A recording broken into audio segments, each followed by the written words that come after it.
ये Palanpur bus stand का हालत। रात में लाइट चली गई है, लिफ्ट में लोग फंस गए हैं शायद। ये इधर पूरा टोला का टोला है।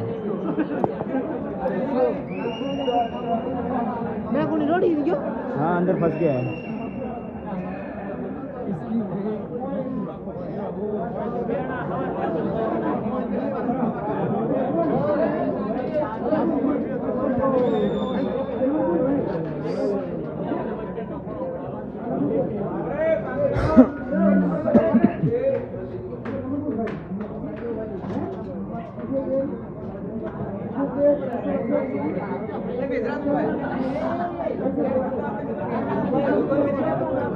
मस्ती करना है